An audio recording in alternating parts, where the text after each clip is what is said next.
I hope you all will be fine. और क्या कर रहे हैं आप लोग? यकीनन अपने घरों पे होंगे और साथ साथ स्टडी भी कर रहे होंगे। जो चैप्टर आप लोग पढ़ रहे थे वो था कौन सा चैप्टर? हमारा सेल का। ठीक है, प्रीवियस लेक्चर में मैंने आपको जो है सेल से रिलेटेड कुछ इंफॉर्मेशन दी थी कि सेल जो होता है basic unit of living organism है, यानी कि कोई भी लिविंग ऑर्गेनिज्म जो बनता है उसका सबसे छोटा सबसे बेसिक यूनिट जो होता है वो क्या होता है? सेल होता है। ठीक है, यानी कि एक सेल होते हैं, 2 सेल, 3 सेल, यानी कि बहुत सारे सेल्स मिलकर फिर जो है वो ऑर्गेनिज्म बनते हैं। अब ये जो सेल था इसके बारे में किस साइंटिस्ट ने सबसे पहले डिस्कवर किया था ये भी मैंने आपको बताया था कि रॉबर्ट वुक था जिसने सेल को डिस्कवर किया था। और इसने जो है माइक्रोस्कोप में देखा था प्लांट के जो हिस्से को, और इसने देख के बताया था कि ये जो है चैम्बर स्लाइड्स जो नज़र आ रहे हैं इनको इसने सेल का नाम दिया था। ठीक है, और इसके बाद मैंने आपको ये बताया था कि सेल जो होते हैं वो 2 तरीके से यानी कि उनके ऑर्गेनिजम्स होते हैं। एक यूनिसेलुलर ऑर्गेनिज्म के बारे में बताया था और एक मल्टी सेलुलर ऑर्गेनिज्म के बारे में बताया था। यूनिसेलुलर ऑर्गेनिज्म के बारे में मैंने आपको बताया था कि ऐसे ऑर्गेनिज्म जो कि एक सेल से मिलकर बनते हैं, यानी कि वो तमाम फंक्शन कर रहे होते हैं, उनका एक सेल भी जो है तमाम फंक्शन कर रहा होता है, यानी कि उसमें रेस्पिरेशन का भी प्रोसेस होगा, डाइजेशन का भी होगा, एक्सक्रीशन का भी होगा, वो ग्रो भी करेंगे, वो रिप्रोड्यूस भी करेंगे। ठीक है, ये जो यूनिसेलुलर ऑर्गेनिज्म होते हैं इसके एग्जाम्पल मैंने आपको दी थी, जैसे अमीबा है, पैरामीशियम है, ये क्या होते हैं? यूनिसेलुलर ऑर्गेनिज्म होते हैं, यानी कि एक सेल के बने होते हैं। और ये they can not be seen bye naked eye, they can be seen only by microscope. इसके बाद मैंने आपको मल्टी सेलुलर ऑर्गेनिज्म के बारे में बताया था कि ऐसे ऑर्गेनिज्म जो मोर देन 1 सेल से बने हो, यानी कि एक से ज्यादा बने हो, यानी कि 2 सेल भी हो सकते हैं, 2 से ज्यादा, 3 भी हो सकते हैं, 100 भी हो सकते हैं, 1000, मिलियन, बिलियन सेल से भी मिलकर जो हायर एनिमल्स हैं या प्लांट्स हैं जो कि हम नेकेड आई से देखते हैं, सारे के सारे जो है मल्टी सेलुलर है। ठीक है, यानी कि कैट है, बर्ड्स है, रेप्टाइल्स है, ह्यूमन है, ये सब के सब मल्टी सेलुलर थे। ये तो था हमारा जो है प्रीवियस लेक्चर, जो अभी मैंने आपको बताया कि ये चीज हम जो है पढ़ चुके हैं। ठीक है, now everyone open the book page number 72। ठीक है, 72 पेज नंबर पे आप देखिएगा कि सबसे पहले एक एक्टिविटी दी गई है। ठीक है, इस एक्टिविटी में ये बताया गया है कि जो है वो एलजी की जो टाइप है ये स्पायरोगायरा को बताया गया कि अगर आप इसकी स्लाइड बनाएं और माइक्रोस्कोप में देखें तो आपको क्या ये रिबन लाइक नजर आता है या किस तरीके से नजर आता है।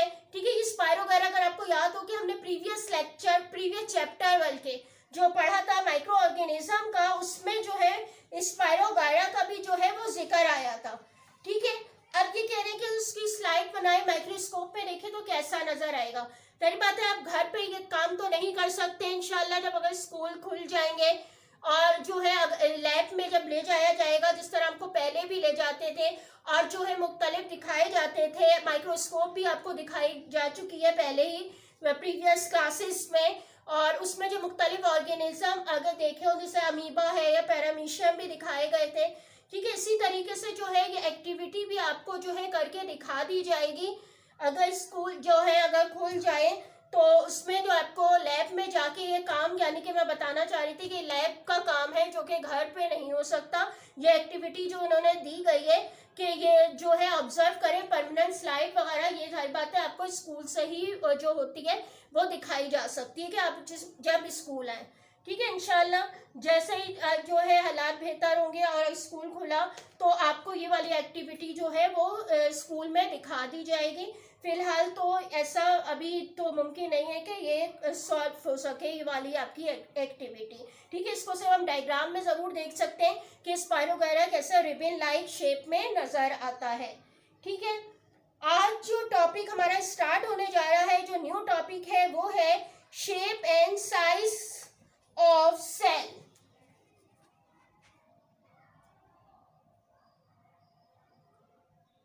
Shapes and size of cells. ठीक है, ये टॉपिक है आपका जो कि कौन से बुक पेज नंबर पे है, 72। ठीक है, 72 बुक पेज नंबर पे जो है ये आपका एक टॉपिक जो है न्यू स्टार्ट होने जा रहा है। जो टॉपिक आपका है shape and size of cell, यानी कि जो सेल्स होते हैं वो डिफरेंट शेप्स के भी होते हैं और डिफरेंट साइज के भी होते हैं, यानी कि छोटे भी होते हैं, बड़े भी होते हैं, मुख्तलिफ साइज के होते हैं। अगर स्मॉल साइज की बात की जाए तो बैक्टीरियम के जो सेल होते हैं वो बहुत ज़्यादा स्मॉल साइज के होते हैं। और एक एग्जाम्पल दी गई है आपकी बुक में भी, जिसका नेम है, एक बैक्टीरिया का नेम है माइकोप्लाज्म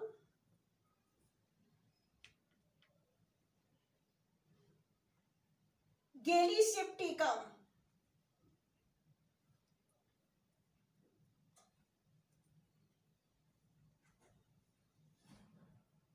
ठीक है, बैक्टीरिया का नाम है माइकोप्लाज्म गैलीसेप्टिकम। ये क्या होता है, इसका साइज बताना चाह रहे हैं कि ये बैक्टीरिया के साइज बहुत ही ज्यादा स्मॉल होता है, यानी कि 0.1 माइक्रोमीटर, बहुत ही ज्यादा स्मॉल होता है, जो कि हम माइक्रोस्कोप से देख सकते हैं। ठीक है, और अगर लार्ज सेल्स की बात की जाए एनिमल्स के, तो कौन से होते हैं, जैसे कि नर्व सेल्स है। नर्व सेल कैसे होते हैं, जो हमारे के ब्रेन में मौजूद होते हैं। ठीक है, ये जो होते हैं ये लार्ज साइज के होते हैं, इनका शेप जो होती है वो कुछ इस तरीके से होती है नर्व सेल्स की।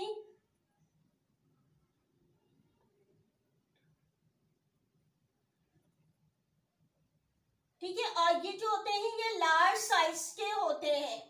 और इसके अलावा भी जो उन्होंने बताए हैं, नर्व सेल्स के अलावा जो होते हैं मसल्स फाइबर्स जो होते हैं, ये जो मसल्स फाइबर्स होते हैं ये भी जो होते हैं ये भी लार्ज होते हैं। और इसके अलावा बर्ड्स और रेप्टाइल्स के एग, जिस तरह ऑस्ट्रिच का एग जो होता है वो सबसे लार्ज साइज का होता है। ऑस्ट्रिच आपको पता है एक बर्ड्स का नेम है, तो उसका जो होता है एग वो लार्ज साइज का होता है। और अगर इसी तरह प्लांट्स की बात की जाए तो इसमें एल्गी भी कुछ होती हैं जो कि लार्ज साइज की होती हैं, जैसे कि एग्जाम्पल है यूनिसेलुलर एल्गी एसिटेबुलेरिया।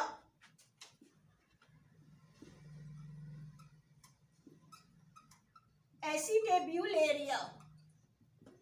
ठीक है, ये क्या है, ये एल्गी है, यूनिसेलुलर एल्गी है।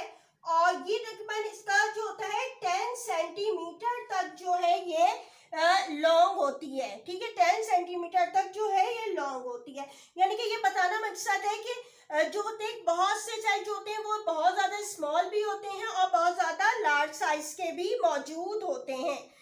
अच्छा, अब यहाँ पे देखिएगा आपकी बुक में जो एक्टिविटी नंबर 2 है, ठीक है, यहाँ पे दिया गया है कि observe the cell and complete the table. यहाँ पे अनियन पील की डायग्राम दी गई है, अमीबा के बारे में बताया है, चिक सेल है, पैरामीशियम है और रेड ब्लड सेल है। ठीक है, अब ये इन्होंने यहाँ पे एक जो है चार्ट बना हुआ है कि शेप ऑफ द सेल और टाइप ऑफ ऑर्गेनिज्म।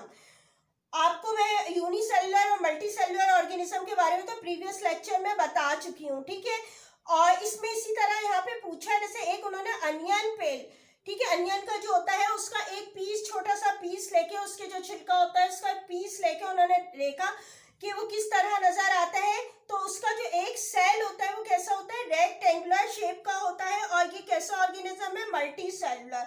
इसी तरह अमीबा है। ठीक है, अब जो अमीबा जो होता है ये आप पहले प्रीवियस में भी पढ़ भी चुके होंगे, और इसको मैंने इस क्लास में भी आपको प्रीवियस लेक्चर में भी बताया था। ठीक है, अमीबा, अब इन्होंने जैसे पूछी है इसकी शेप कैसे होती है, यहाँ पे बनी हुई भी है कि अमीबा कैसा होता है, इर्रेगुलर शेप का। और ये किस टाइप का ऑर्गेनिज्म है, यूनिसेलुलर ऑर्गेनिज्म है। ठीक है, अब ये जो मतलब पिक्चर्स दी गई है ये एक्टिविटी है, आप इसको बुक पे ही सॉल्व कीजिएगा। ठीक है, अब आ जाइए पेज नंबर 73 पे। ठीक है, 73 पे देखिएगा size of different types of cells. यहाँ पे मुख्तलिफ साइज बताए हैं सेल्स के, जैसे कि लिविंग आरबीसी। आरबीसी क्या होते हैं, रेड ब्लड सेल को कहा गया है। ठीक है, रेड ब्लड सेल्स जो है उसका साइज बताया है 9 माइक्रोमीटर तक होता है। इसी तरह नर्व सेल्स होते हैं मोर देन अ मीटर, यानी कि 1 मीटर से बड़े होते हैं। और इसके अलावा जो है चारा या एलजी को उसने बताया 10 सेंटीमीटर है। ऑस्ट्रिच एग जो होता है इसका जो उन्होंने डायमीटर कहा गया है सबसे बड़ा होता है ये 170 मिलीमीटर इन डायमीटर। ठीक है, ये मुख्तलिफ किस्म के जो है साइजेस बताए गए हैं कि सेल के क्या क्या साइज होते हैं। ठीक है, अब जो है अब यहाँ पे देखिएगा पैराग्राफ में एक्सप्लेन हुआ है कि सेल के जो है डिफरेंट साइज होते हैं, शेप्स होते हैं। अच्छा, कुछ जो अगर हम शेप की बात करें तो कुछ सेल्स जो होते हैं वो कैसे होते हैं, स्फेरिकल होते हैं, कुछ राउंड होते हैं, कुछ एलोंगेटेड होते हैं और उनके फंक्शंस भी जो होते हैं अलग अलग होते हैं। ठीक है, यानी कि जो सेल्स होते हैं सारे एक काम नहीं कर रहे हैं बॉडी में। जिस तरह आप भी जानते हैं, अगर मैं मुख्तलिफ ऑर्गन्स की बात करूं कि जैसे आपका हार्ट है, ठीक है, हार्ट एक जो क्या काम कर रहा है, ब्लड को सर्कुलेट कर रहा है, ब्लड को पंप कर रहा है। ठीक है, तो ये जो सेल्स से जिससे बना हुआ है ना, ये अलग तरह के इनका सेल का स्ट्रक्चर भी होगा, इनका काम भी अलग है, इनका फंक्शन भी अलग है। ठीक है, और इसी तरीके से अगर मैं बात करूं कि आपके डाइजेशन जो होता है, डाइजेशन में उसमें कौन से होते हैं, जैसे स्टमक है, आपके इंटेस्टाइन है, ठीक है, बहुत से और जो होते हैं स्मॉल इंटेस्टाइन, लार्ज इंटेस्टाइन है, एसोफेगस, ये सारे। ठीक है, ये जो है एक अलग फंक्शन कर रहे होते हैं। ठीक है, इसी तरह ब्रेन है, ये मुख्तलिफ सेल, जिस तरह अभी मैंने इसको भी बनाया है कि नर्व सेल इससे मिलकर जो है वो न्यूरॉन है ये, और इससे जो आपका ब्रेन बना हुआ होता है इसका अलग काम है। तो हर सेल जो होता है उसके फंक्शंस अलग हो रहे होते हैं। ठीक है, यानी कि कुछ जो होते हैं वो फूड को एब्जॉर्प्शन का काम कर रहे हैं, कुछ मटेरियल को स्टोर कर रहे होते हैं, कुछ जो है इंफॉर्मेशन को ट्रांसमिट कर रहा है। इंफॉर्मेशन को ट्रांसमिट कौन कर रहा है, यही बात है, नर्व सेल आपका ब्रेन कर रहा है। इसी तरह अगर सेल के स्ट्रक्चर की हम डिटेल देखें कि सेल का स्ट्रक्चर किस तरीके से होता है, अगर हम इसकी डिटेल के बारे में पढ़ें तो ये आगे जो है बहुत ज्यादा डिटेल में आपके इसी चैप्टर में ही बताया गया है। अभी सिर्फ थोड़ा सा इन्होंने ये बताया है कि अगर हम सेल का स्ट्रक्चर देखें तो इसके क्या होता है, सेल, अगर कोई भी सेल मौजूद है तो सेल में क्या होता है, जेली लाइक मटेरियल मौजूद होता है। ठीक है, इसमें जेली लाइक मटेरियल मौजूद होता है जो कि क्या कहलाता है, इनका ये साइटोप्लाज्म होता है। ठीक है, इसमें न्यूक्लियस भी मौजूद होगा, साइटोप्लाज्म होता है, और इसके अलावा सेल की जो आउटर मेम्ब्रेन होती है ये क्या होती है, सेल मेम्ब्रेन कहलाती है।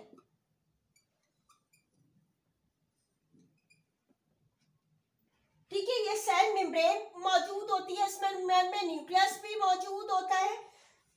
यानी कि जो सेल का जो स्ट्रक्चर है इसके बता रहे हैं कि इसमें किस तरीके से जो है मटेरियल मुख्तलिफ मौजूद होके बनते हैं, और इसके अलावा जो है और भी बहुत से स्ट्रक्चर्स में मौजूद होते हैं जो आप इसी चैप्टर के अभी आगे जो है डिटेल में समझाया जाएगा कि आपको और ज्यादा अच्छा समझ में आएगा। इस वक्त तो यहाँ पे से बताएगा कि कोई भी यानी कि सेल के स्ट्रक्चर को, यहाँ पे सेल मेम्ब्रेन, अगर प्लांट सेल होती है तो यहाँ पे सेल वॉल भी मौजूद होती है।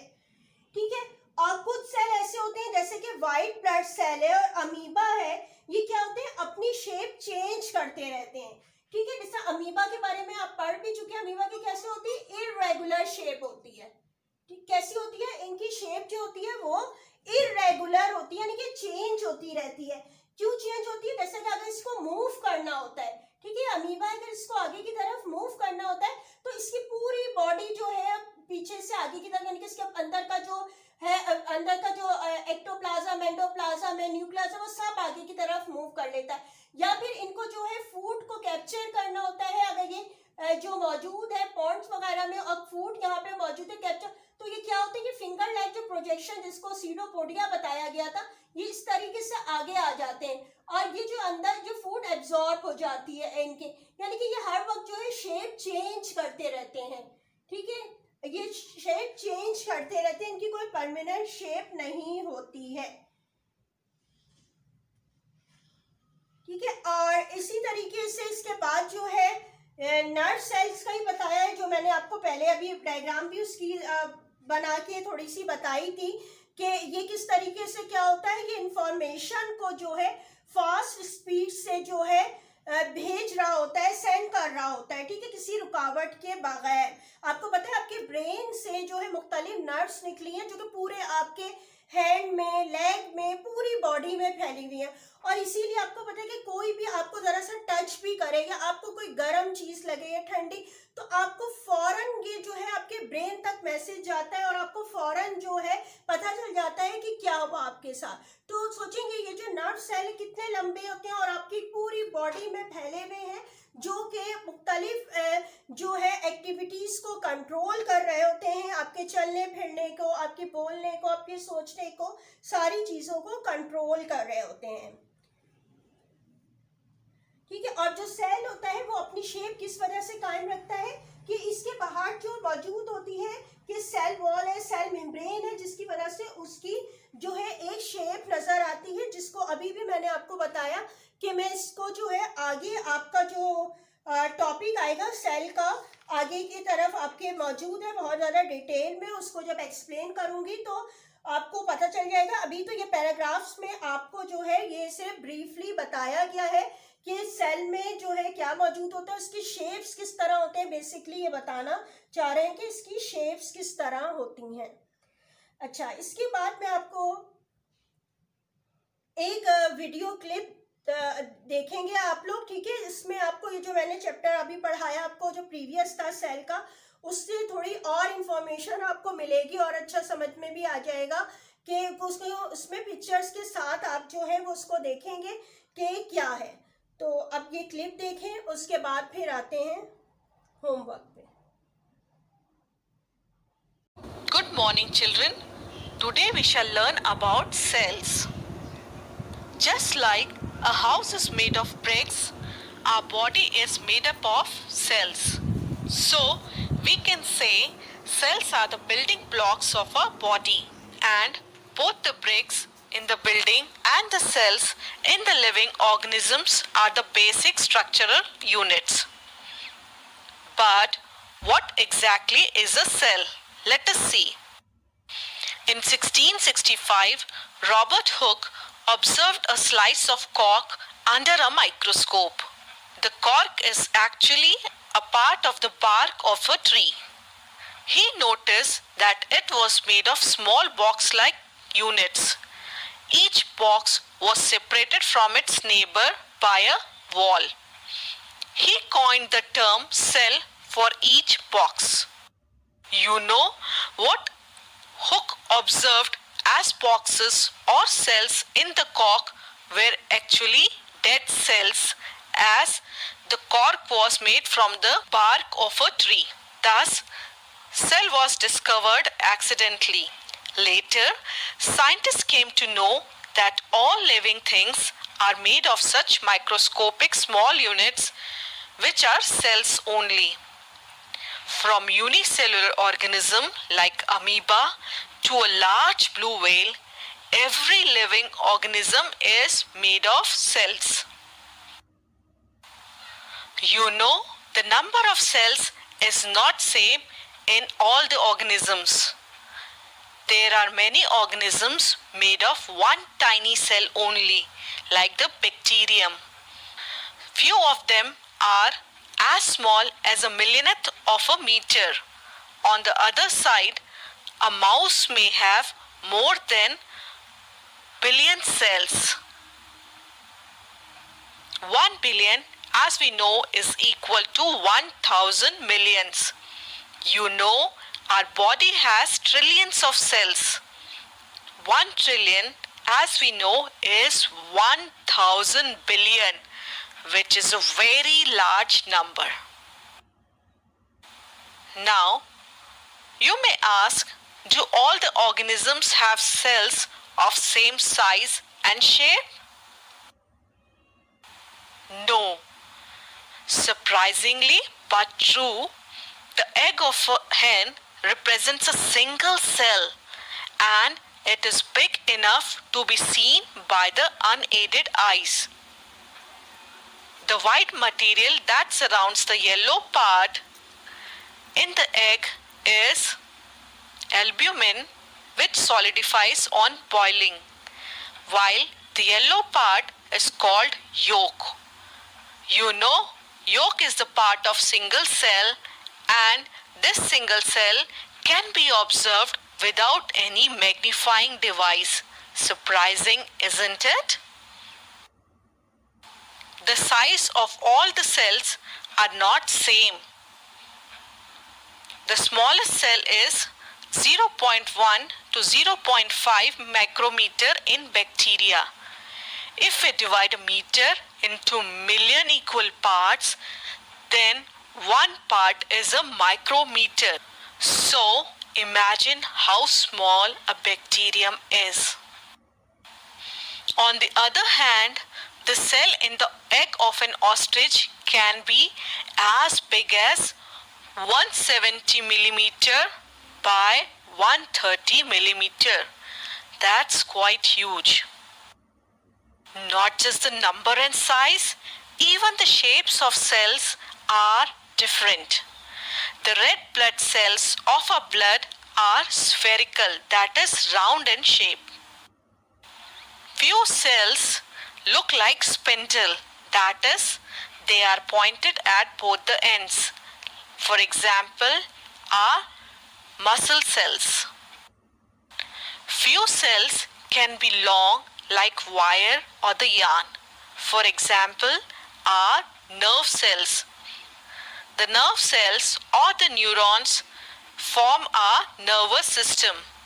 A nerve cell in human can be more than 2 feet long.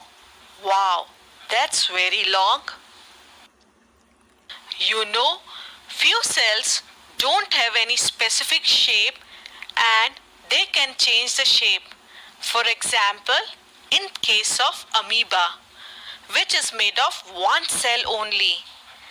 The amoeba can change its shape for movement and also for capturing its food. The white blood cells in our blood also don't have any specific shape.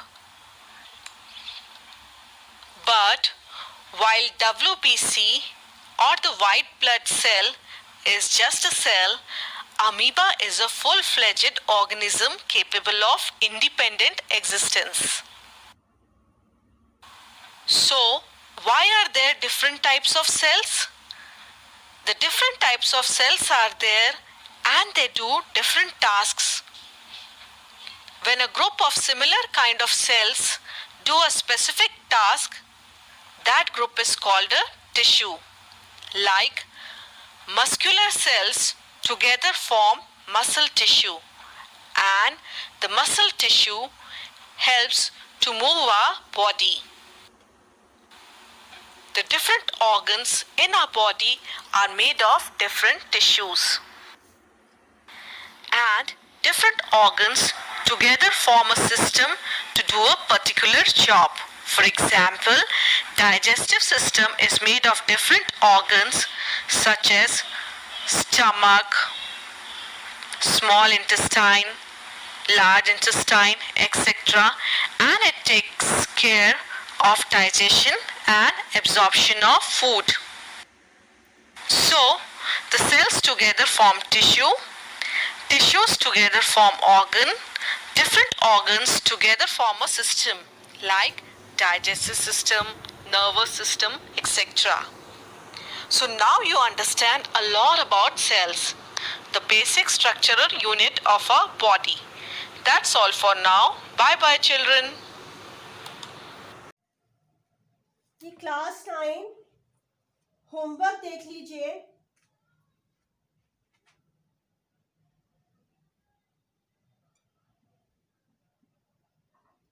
Solve activity number 2 in book page number 72. ठीक है. Next जो homework है आपका है solve true false and fill in the blanks in book page number 73. A अच्छा, ये जो मैंने दोनों होमवर्क दिए हैं जरा गौर से समझ लीजिए। 72 बुक पेज नंबर ओपन करें। एक्टिविटी अभी जो मैंने आपको बताई भी थी, एक्टिविटी 2, कि इसमें एक तरफ शेप लिखना है और एक तरफ टाइप्स लिखना है कि यूनी है या मल्टी सेलुलर। ठीक है, ये आप बुक पे ही सॉल्व करेंगे, ये रजिस्टर में जर्नल में करने की जरूरत नहीं है। ठीक है, मैं यहाँ पे क्वेश्चन नंबर नहीं डाला है आप लोगों का, ये गौर से देख लीजिएगा। कोई भी इसे जर्नल पे नहीं करेगा, सिर्फ और सिर्फ ये बुक की ही है। क्वेश्चन 4 तक मैंने जर्नल पे करवाए, सिर्फ वो वहीं तक है। ठीक है, ये सिर्फ आपने एक्टिविटी अभी मैंने लिख भी दी है इन बुक पेज नंबर 72। ठीक है, इस बुक पर ही सॉल्व करनी है। उसके बाद 73 पे भी देखें, नाउ यू नो लिखा हुआ है। अब इसमें पहले जो है आपको कुछ ट्रू फॉल्स दिए गए हैं, ये आप सॉल्व करेंगे, ये भी बुक पे ही सॉल्व कीजिएगा। और इसके बाद कुछ फिल इन द ब्लैंक्स हैं। ठीक है, ये भी आपने यानी कि ए से लेके एच तक जो है वो ट्रू फॉल्स भी है, इसी तरह ए से लेके ABCDEFGH तक जो है वो फिल इन द ब्लैंक्स भी है। ये भी आप बुक पर ही सॉल्व कीजिएगा। ठीक है, जर्नल पे नहीं करना, रजिस्टर पे नहीं करना है।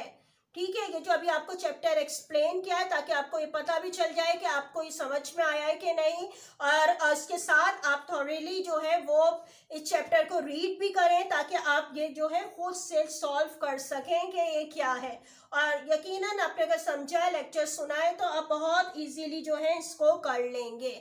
ठीक है, यानी कि एक्टिविटी नंबर 2 भी बुक पे करनी है और true false fill in the blanks page number book पे ही करना है सॉल्व। ठीक है, आपको ये समझ में आ गया होगा। और जो रिमेनिंग चैप्टर है वो नेक्स्ट लेक्चर में जो है आपका एक्सप्लेन होगा। Thank you, Allah Hafiz.